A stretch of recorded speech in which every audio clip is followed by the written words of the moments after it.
We're here today to tell Donald Trump this stops today. This is LA County, and if you want to fight, you gotta fight, because what did my mama always tell me? Mark, don't start a fight, but you better damn well finish it. Up with your assault rifles and your sticks, you should be standing here with us. You're on the wrong side of history. We know you got a job to do, but you took an oath to the Constitution, not to the fascists in the White House. Think about what you're doing now. Think about what this means. Coming into our community. You can see here a combination of different state police, California police. In the background here, you now have some U.S. Marines. As we had said, hundreds of them had also been deployed. So you now see a mix of many different groups of law enforcement here. This is, I hesitate to use the military word of front line, but it is a new front line in what we're seeing of the standoff between protesters and police. Hey everyone, welcome back to the channel. It's Your Name, and today we're diving into a deeply concerning and escalating situation in California. Thousands of people have taken to the streets protesting the continuous raids by ICE officials on their homes and communities as the tension between state and federal governments reaches a breaking point. If you haven't been following this, let me break it down for you. But before we jump into it, make sure you hit that like button and subscribe if you haven't already. Your support means a lot, and we're doing our best to bring you the latest and most important news. In today's video, we'll explore what's been happening on the ground in California, how the governor is fighting back against President Trump's actions, and why this issue is shaking up both the state and the nation.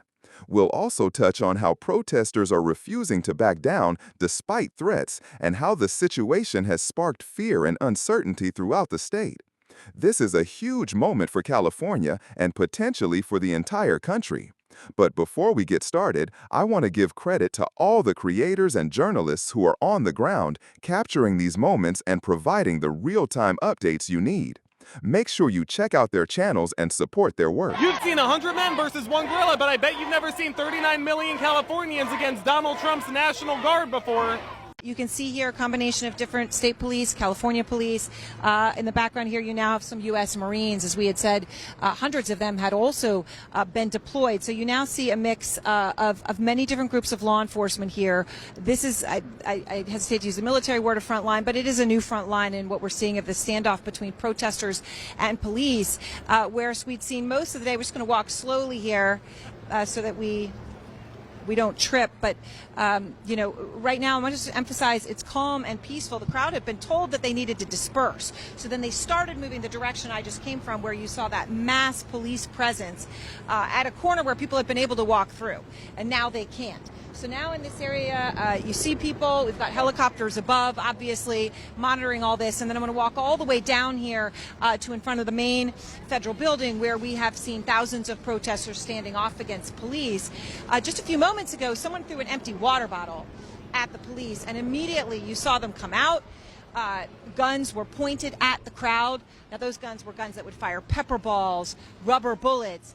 Nonetheless, immediately people started to run, and you can feel just that things can turn in an instant, on a dime, and that's the real fear, that could happen, leading to the violence that we saw in the past couple of days. So as we come here, we'll just pan up, and you can see all of the law enforcement here that we've been seeing stand off against protesters throughout the day. Basically, two lines, one of them Customs and Border Patrol, the other including a lot of National Guard, who have now been deployed by President Trump against the wishes of the governor of California, Governor Newsom, who has now filed a lawsuit against the president for the unlawful deployment of the National Guard. But the governor of California says that President Trump has now deployed an additional 2,000 National Guard, which, if additional is the accurate word, would mean up to 4,000 National Guard have been deployed. The 700 Marines, some of whom we appear to be seeing back there, and then these rolls of law enforcement. I don't know if you can see the glass there. They're all in there. When the tensions escalate here, they start coming through those doors to back each other up with their weapons drawn.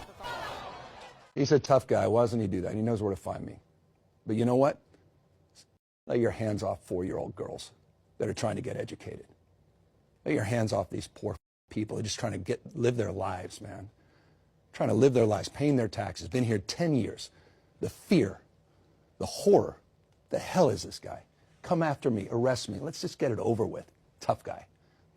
You know, I don't give a damn. but I care about my community. I care about this community. The hell are they doing? These guys need to grow up. They need to stop. And we need to push back. And I'm sorry to be so clear, but that kind of bloviating is exhausting. So, Tom, arrest me. Let's go. Now here's what you need to know. The protests in California have been gaining momentum over the past few weeks. ICE officials have been conducting continuous raids, targeting illegal immigrants and, disturbingly, some U.S. citizens who have had their rights trampled on in the process. According to reports, many of these raids have been carried out in ways that many are calling inhumane, with people being forcibly taken from their homes without proper legal justification or treatment.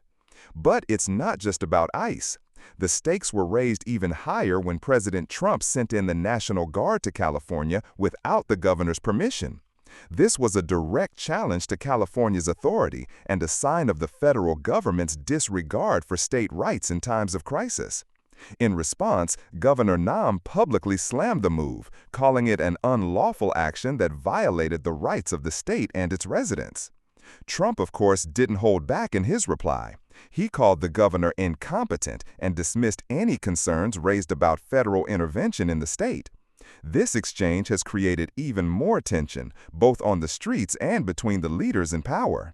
But the real story here is the protesters. Despite facing escalating law enforcement pressure and a heavy presence of National Guard troops in certain areas, they've refused to disperse. There's a palpable fear in the air that this protest is only the beginning, and it's not just confined to California anymore. As the lines between federal and state control become blurrier, the country watches closely. Some believe California's battle will set the tone for future civil rights struggles in the U.S.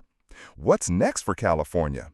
The governor has vowed to continue his fight against the federal government's intervention, and with the protests showing no signs of slowing down, we can expect more to unfold in the coming days. Everyone is on edge, wondering what the next steps will be. Will the National Guard stay in California? Will the protests escalate further? How will the nation respond to what's happening right now in one of its most populous states? Up with your assault rifles and your sticks. You should be standing here with us. You're on the wrong side of history. We know you got a job to do, but you took an oath to the Constitution, not to the fascists in the White House. Think about what you're doing now. Think about what this means. Coming into our community. Peaceful fucking community. People working their jobs. They send in men in military fatigues. Weapons of war. Into our communities. And you stand here and you allow it. I am sick and tired of it. You should be sick and tired of it. You think any of these people in the White House sending you these commands give a fuck about you? Not one of them do. They laugh at you. Our president laughs at you. He calls you fools. He said the people who died overseas in the military were chumps. That's who you're offending right now. Every last. Think about your place in history, ladies and gentlemen. Ask yourself when you wake up tomorrow. I don't know if you have kids. Ask yourself the future you want for your children. Is it this? You can answer me. Is it this? Do you feel good about this? You're tough behind your fucking masks and your fatigues and with your weapons, but how do you feel on the inside? This is our fucking community, and we will fight for it if we have to. Whose streets? Whose streets? Whose streets? Whose streets? Whose streets? Whose streets? Whose streets? Look, we're here today to tell Donald Trump this stops today. This is LA County, and if you want to fight, you gotta fight, because what did my mama always tell me? Mark, don't start a fight, but you better damn well finish it. Donald Trump coming here and attacking our community. Look, those of us who've been here a long time, we know since the Bracero program, this ain't new. But we're going to make sure it don't happen no more. We're going to march We're going to yell, we're going to scream, we're going to protest peacefully, and we're going to make our voices heard, right? Donald Trump has brought open class warfare to our streets. The capitalist war against the working class that was always just under the surface in the form of housing costs, for-profit health care, police brutality, deportations, white supremacy, and patriarchy under the thin cover of paper democracy is now the open terrorist dictatorship of the most reactionary, most chauvinistic, and most imperialistic elements of finance capital. As fascism was defined in 1935 by the Communist International, which led the historic defeat of Nazism 80 years ago.